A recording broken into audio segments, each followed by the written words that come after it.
1984 is an important book for a number of reasons, and perhaps most famous among these reasons are its references to the manipulation of language, and the role that this can have in shaping the human mind. What incredible power even the changing of a single word can have in the mind of another person, or even when talking to oneself. In the book, this was demonstrated with the concept of newspeak, in which words were eliminated from the English language, apparently for the purposes of simplification. Words like great and excellent instead became double good and double plus good. Bad, awful, and terrible became ungood, double ungood, and double plus ungood. In this manner, the English language was reduced to its basest component parts, forcing people not only to speak in the simplest of terms, but eventually to think in them as well. To draw three relevant quotes from the book itself: "But if thought corrupts language, language can also corrupt thought. If both past and external world exist only in the mind, and the mind itself is controllable, what then? And perhaps most important, don't you see that the whole aim of newspeak is to narrow the range of thought? In the end, we shall make thought crime literally impossible, because there will be no words in which to express it." And so, as the title of this video and an intro to that effect might suggest, the topic today will be the insidious manipulation of language with the express intent to influence public opinion. Let's start off with a little exercise. For everyone currently listening, I would like you to ask yourselves a question. When it comes to the descriptor word for people that enter the United States illegally, which phrase do you use? Is it illegal aliens, illegal immigrants, or undocumented immigrants? And when you've decided upon which one you use more often, or find to be the more accurate term, can you precisely pinpoint why it is that you use that phrase? Currently, in the political scene of the United States, it is considered unacceptable to use any phrase other than undocumented immigrants. Illegal immigrants will be met with a quick reprimand, and illegal aliens is downright heretical. But why has the language shifted in this way? The reason most people give for their exclusive use of the term undocumented immigrants is that no person is illegal, and they find the notion of labeling them illegal immigrants offensive. To quote CNN, "When you label someone an illegal alien, or illegal immigrant, or just plain illegal, you are effectively saying the individual, as opposed to the actions the person has taken, is unlawful. The terms imply the very existence of an unauthorized migrant in America is criminal." As you might have guessed, I don't think that's a very compelling argument. That position is usually retorted by pointing out that the term illegal immigrants does not describe the person as being illegal, but rather the illegality of the action that the person has taken in immigrating illegally. So why is this term so viciously fought for on the left side of the political divide, when a reasonable interpretation to the original phrase debunks their premise? Consider the estate tax, or as some might know it, the death tax. As we know, these terms both describe exactly the same taxation principle, and can be used interchangeably as they are simply two names for the same thing. This is public support for the estate tax. Pretty close, huh? Certainly a majority oppose the estate tax, but it typically hovers somewhere between 55% and 65% disapproval. But now let's take a look at support for the death tax. 78%? That's a rather large jump for what is simply another name for the same term. So why is this happening? If they both describe the same thing, why the different numbers? As it so happens, most of the American public is not interested in politics and would rather go about their lives without having to interact with its filth. Good on them. What this usually means is that most Americans vote with their gut and are very receptive to voting based on how good something sounds on the face of it. When most Americans think of an estate tax, the image that comes to mind is some upper-class 1%er having to pay more money for his McMansion. But when considering the death tax, most Americans think of the government taxing you for dying, taking money again from you that you had already paid taxes on once before in life. Because of the names, different implications of the taxation policy come to mind when you consider it, and this vastly changes public opinion on the issue. This principle is known as Russell conjugation, the process by which you conjugate a term into a synonym in order to invoke a different emotional reaction from the reader. So let's return to our immigration example. Now does it become a lot more clear why the variances in the three terms are so important? As you might have guessed, each of the three terms for illegal immigrants invokes a different picture in the mind and causes shift in the public opinion surrounding the issue. This is of course despite the fact that all these terms are describing exactly the same group of people. And now I'm sure it's also more clear why the radical left wants so very badly to lock our language into the undocumented immigrants option. It gives them a direct political advantage over their opponents, because if they can control the language that the public uses, they can manipulate the way the public thinks so as to better serve their agenda. 30 years ago, if you would have told someone it would be politically damaging to use any term other than undocumented immigrants, they likely would have laughed in your face. But if you aren't watching carefully, those with the intent to manipulate your thinking through language can pull the rug right out from under you. The war over language is a subtle one, and we must be prepared to rebut those advances.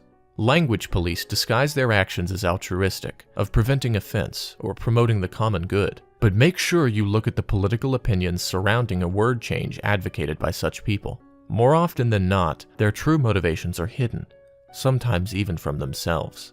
Again, as Orwell wrote, if you want to keep a secret, you must also hide it from yourself. The higher intelligentsia of the radical left may be aware of this insidious language manipulation, but usually your average lefty has simply bought into the given excuse and genuinely believes they are fighting on the side of those offended by the term. Make no mistake, this is not by far the only portion of political language currently under attack. Much like those 30 years ago would have laughed at the language around the immigration debate being changed, so too do we now laugh at the idea of the term chain migration being considered offensive. This new push by the modern left to class this term as being offensive as well is similarly being supported by very weak arguments. But if we look a little deeper, it's obvious these arguments are meant as a smokescreen. The term they would rather you use is family reunification, and you can imagine how different the opinion of the general public is on both of those phrases. Once again, this is a push at political expediency, masked by an appeal to the feelings of an offended class. Let's go over this somewhat recent piece from the New York Times. And I want to point out here before I go over this that, incredibly, this is not an opinion piece. Just to reiterate, this is an article the New York Times believes is completely unbiased. Also, I'm not going to read the full article, although I will, as always, link the article below, and I encourage you all to read it for yourselves. Okay, moving on. Chain migration has become a weaponized phrase. Here are the facts behind it, by Linda Q. Q? Sorry if I'm mispronouncing your name. I'm, doing my best here. As Congress considers a deal to provide relief for young Americans brought to the United States illegally as children, President Trump and his Republican allies are demanding an end to what they call chain migration, or family-based immigration. The term itself has become a point of contention. Democrats and immigration advocates claim it is a pejorative phrase that demeans recent arrivals. Republicans argue it's a useful shorthand for family sponsorship. Below is a look at the facts behind recent family/chain immigration patterns, the underlying federal policies that govern them, and a look at how use of the phrase chain migration itself has very suddenly become a contentious and polarizing part of the debate. The next portion of the article goes through the actual issue itself, which we are not particularly concerned with for the purposes of this video. Rather, with our focus on language specifically, I'll be pointing out the parts of this article that deal with the language surrounding the debate itself. Where does chain migration come in? Chain migration was originally a neutral, if not dry phrase, used by academics to describe the immigration process. For example, an academic paper from 1964 describes the benefit of initial accommodation and employment arranged by means of primary social relationships with previous migrants, while discussing the growth of Italian neighborhoods in American cities. In scholarship, the term appears to have emerged in the 1960s before tapering off in recent years, and even being eclipsed by the more recently established family reunification. Now, this is important to point out because these are the professional origins of the terms and the popularity of their usage by scholars. This graph represents the commonality of the usage of both terms in political academia specifically. It does not measure public usage. But popular use of the older phrase has skyrocketed. According to Google Trends search data, there were only modest spikes in user queries while immigration policies were debated in 2005 and 2015, before a spike in December 2017. This graph, of course, represents Google Trend data, in other words, how often people are searching for this specific term. This graph is rather insufficient, however, as it only provides data for the term chain migration, and not for family reunification, as well as some other additionally relevant information, but more on that later. Why the sudden uptick? The White House and allies have deployed the phrase to label existing policy they find undesirable. In talking points and white papers, they have stated a preference for a merit-based system, while labeling the current sponsorship process as chain migration. Democrats, meanwhile, prefer the term family reunification and say the practice is a reflection of American values. So let's take a moment here to examine this paragraph. Note how the author presents both sides of this debate. She uses language like deployed, label, and talking points when referring to Republicans, and then implies that by labeling the current sponsorship process as chain migration, they are doing so incorrectly. Well, if this is the definition for chain migration, I don't see how that could be true, unless it's the case that the author doesn't like the term chain migration itself. Now look at how she presents the Democrat side of the story. They prefer the term chain migration because they care about American values. No mention of talking points or deploying phrases here. But remember, this is a completely unbiased article from the New York Times. The author then proceeds to quote a tweet, seen here. Chain migration is an epithet. It was invented. The term is family immigration, and it's the way America has literally always worked. Brian Schatz, at Brian Schatz, January 25th, 2018. This is then immediately followed by, quote, discussing DACA negotiations on January 12th, Senator Richard J. Durbin, Democrat of Illinois, called the term offensive, though he has actually used it himself as recently as 2010, a time when it appeared to be less of a loaded phrase between the two political parties. Note that there is no mention of the fact that the tweet the New York Times just quoted is proven false by their own article. Brian Schatz claims that the term chain migration was invented after family reunification in order to put a negative spin on the term, and that family reunification was always what it was called. But as the New York Times mentioned earlier, chain migration is the older phrase, and it's actually family reunification that was invented recently in order to combat chain migration. Leo Chavez, a professor at the University of California at Irvine who studies media representations of immigration, says he has seldom heard chain migration in public discourse until the debate over immigration intensified in the last few months. It's an attempt to sway public opinion, Mr. Chavez said, adding that the once scholarly term has taken on negative connotations, as if it's a conspiracy, a plot, a threat to the changing demographics. It's really interesting to me that it's being phrased this way, as if the only possible reason for chain migration taking on negative connotations is that people are beginning to use it more negatively than it was in the past. Has it ever occurred to Mr. Chavez, do you think, that the reason it was seen as so scholarly back in the day was that it had no competing definitional terms? Now, with the introduction of family reunification and its insistence on having the moral high ground as the moral term, a linguistic dichotomy has been manifested where previously there was none.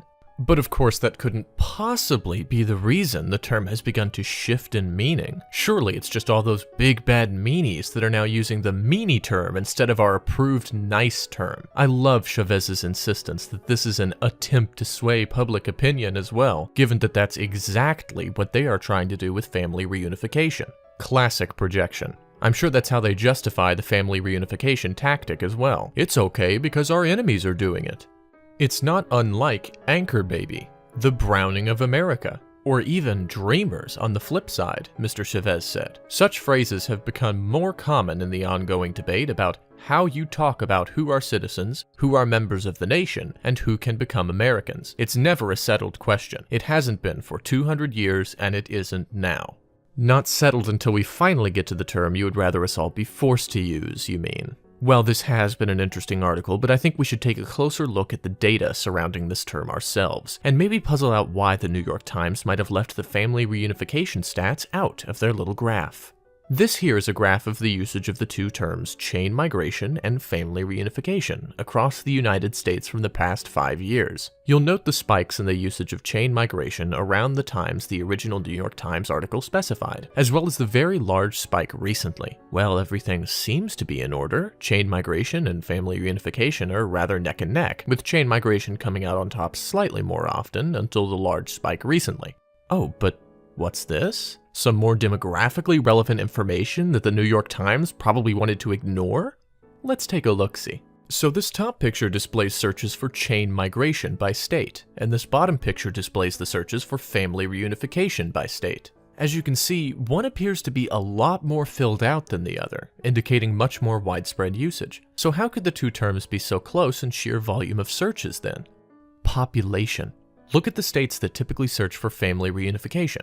California, New York, Florida, and Texas. The most populous states in America. Chain migration certainly covers plenty of ground, as well as different types of states and people across the country. But family reunification has it tied by the sheer number of people in America's most populated cities.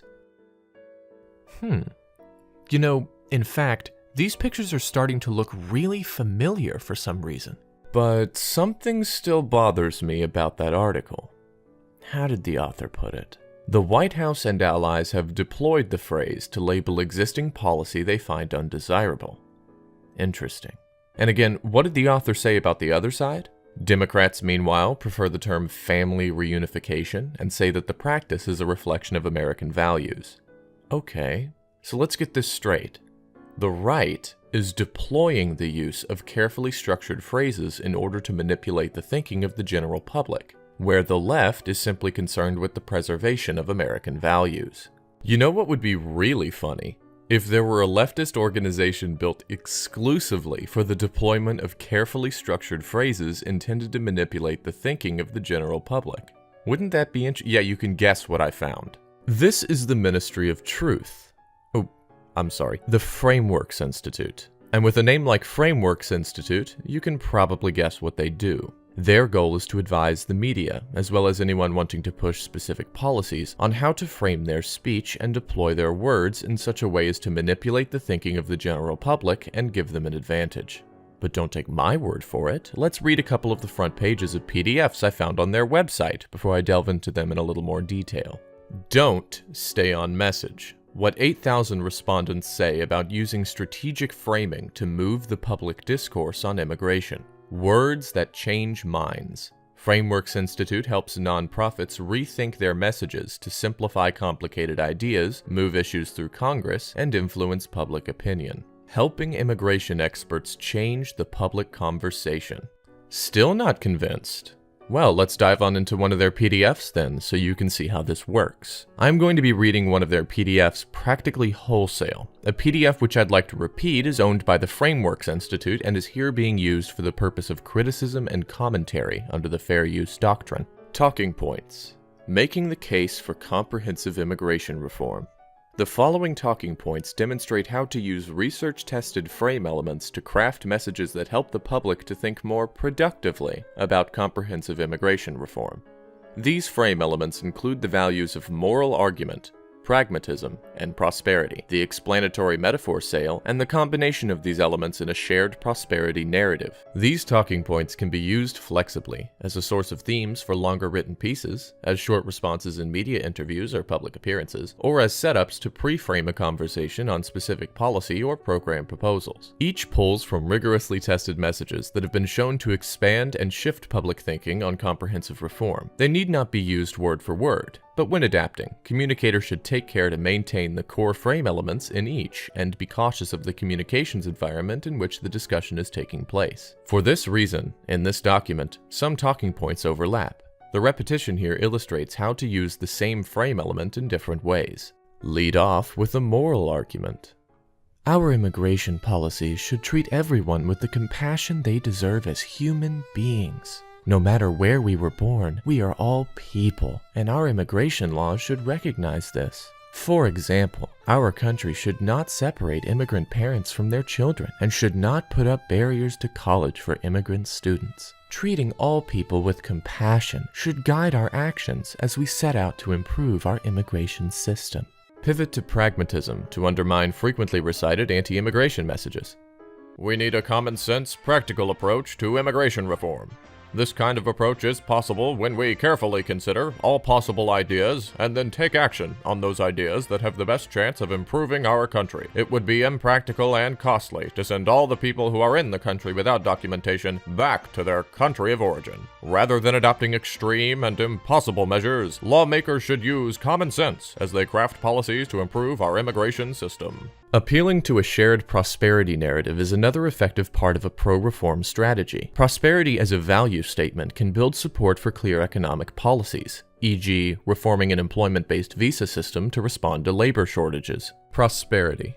America's prosperity can only grow if we channel everyone's skills and energy. Immigrants who come to the United States bring talent and potential and contribute to our national well-being. We need immigrants in order for our country to continue to grow and thrive. Immigration reform is vital to our country's prosperity, both now and in the future. Making the case for legalization requires explanation with a shared prosperity narrative that includes the sale-explanatory metaphor and supporting facts. Immigration reform will help build and maintain our nation's shared prosperity. We can think of the immigration system like a sail on a boat. A sail works best when it is positioned to gather the wind it needs to move forward, and our immigration system should work the same way. We need to position it to include everyone's skills and energy. Right now, we're limiting our nation's economic progress because not all people living in the United States are able to contribute fully. Immigration reform can help the U.S. economy grow because we would have a larger labor force, higher productivity and investment, stronger technology, more tourism, and more growth in the hospitality, agriculture, and housing industries. In terms of gross domestic product, GDP, growth would increase by 3.3% over current projections within 10 years, an increase of roughly $700 billion, and by 5.4% in less than 20 years, an increase of $1.4 trillion. Immigration reform will also help immigrants to become more stable members of our workforce. When that happens, they are able to invest in houses and cars, save more money, and focus on long-term education. These are all steps that help grow the economy and enhance worker productivity. Estimates indicate that immigration reform will increase average annual wages for every household in the United States by $250. Improving the immigration system would decrease budget deficits and offset the problems our country will face from an aging population. As immigrants become part of the legal economy, they pay more in taxes than they receive in benefits. The overall federal budget deficit would decrease by almost $850 billion over the next 20 years. Immigrants would also boost Social Security's financial foundation by adding younger people to the U.S. workforce, meaning an extra $300 billion in contributions to the Social Security Trust Fund over the next decade. Now is the time to provide a clear way for people living here without documentation to become full citizens without expecting them to wait for years or pay massive penalties. This way we can make sure we are using everyone's skills, talents, and energy to help America thrive. That was just one such PDF to be found on their website, which I will link below. It was a lot to read off, but it gives you a good overview of what these PDFs are about and how they work. They coach potential advocates for radical immigration reform on how best to deploy their words to influence the thinking of the general public. And by radical, I do mean radical.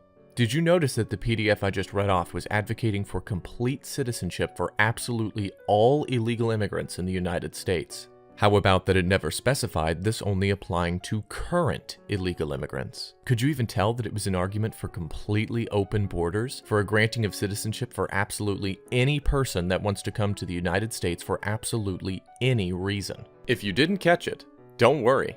That's actually the entire point. They've cleverly hid the implications of their argument deep beneath the surface and are attempting to appeal to values that will mask that intention from the general public. Better yet, look how cleverly it's worded. In particular, this statistic stands out to me. Estimates indicate that immigration reform will increase average annual wages for every household in the United States by $250. Where have I heard that argument before? Oh, right, NAFTA. Well, let's look at some NAFTA stats. Reading directly from the Office of the United States Trade Representative here. A number of formal mathematical studies of the North American Free Trade Agreement found that NAFTA, when fully implemented, would raise U.S. GDP by between 0.1% and 0.5%. Relative to the size of the economy in 2000, these estimates suggest an income gain between $10 billion and $50 billion. Per an average household of 4, this translates into a per-year income gain of $140 to $720. Well, that sounds a lot like their argument, doesn't it? But wouldn't you know it, they left out that downside that NAFTA has, didn't they? Because according to the Economic Policy Institute, on a report titled Heading South, U.S.-Mexico Trade and Job Displacement After NAFTA, that annual income increase came at the expense of 682,900 U.S. jobs, and evidently of those jobs, 116,400 are likely economy-wide job losses because they were displaced between 2007 and 2010, when the U.S. labor market was severely depressed. But hey, given the way they framed it, it sure sounded great, didn't it? I mean, you could barely tell what they were arguing for, but whatever it is, it sounded great, didn't it? And it's not like they were lying, they just weren't telling the full story. Consciously. Because the public can't be expected to behave productively when they're fully informed. We can't have that, now can we? Given some of the disclaimers on the PDFs on their website, I can't actually show you much visually, as it might get me into legal trouble, even though what I'm technically doing is commentary and should be considered fair use. That being said, some of their PDFs do not have disclaimers, so I can use those for some visual examples of the things you'll find on their site. This chart is one such useful infographic used to preempt and counter anti-immigration messages using research-tested framing devices to counter arguments people on the right might make to a completely open borders policy. You know, for the, non-partisans to use. And this PDF, demonstrating how to stay on framed message when being combated by arguments on the right that are against your radical open borders policy. Because what politically neutral person wouldn't find that useful? Of course this isn't primarily for the left to use as a weapon against the right. I haven't the faintest idea what you're talking about. Well, I'm at the end of my legal rope. If you'd like to see more, I'm afraid you'll have to visit the site yourself. Worry not, though. The PDFs are free to download and look through at your leisure. They are informative. But let's switch tracks here for a second. Jordan Peterson is a name I imagine most of you are familiar with, and for those who aren't, Jordan Peterson is a Canadian professor at the University of Toronto with a doctorate in clinical psychology, known today for his refusal to abide by the terms of Canadian Bill C-16, which made it illegal to refer to a trans person by anything other than their preferred pronouns. His argument for not abiding by these terms was that the concept of compelled speech was unacceptable, and that, right there, is the important point to draw from all this language manipulation. Imagine that such a precedent like Bill C-16 were set in the United States, that speech could be compelled for the purposes of limiting discrimination and/or offense. Imagine, in relation to what we've already discussed, how such a thing would be used. What if you didn't have to try and make a cultural push to stop people from using terms that were not politically expedient for you? What if you simply made it illegal not to use terms that weren't worded to benefit your political position, on the grounds that to use any other term would be to offend someone or something? What if using the term family reunification wasn't just culturally encouraged, but legally mandatory? Not only would people be forced to use that term in public or while being broadcasted, they would begin thinking of it as the standard term in everyday life. Until eventually, the only way to even think about the issue would be to use the term desired, family reunification. And soon enough, this positive term sways the mind of the general public, and they acquiesce to your policy desires simply by nature. Eventually, thought crime becomes literally impossible, because there will be no words in which to express it.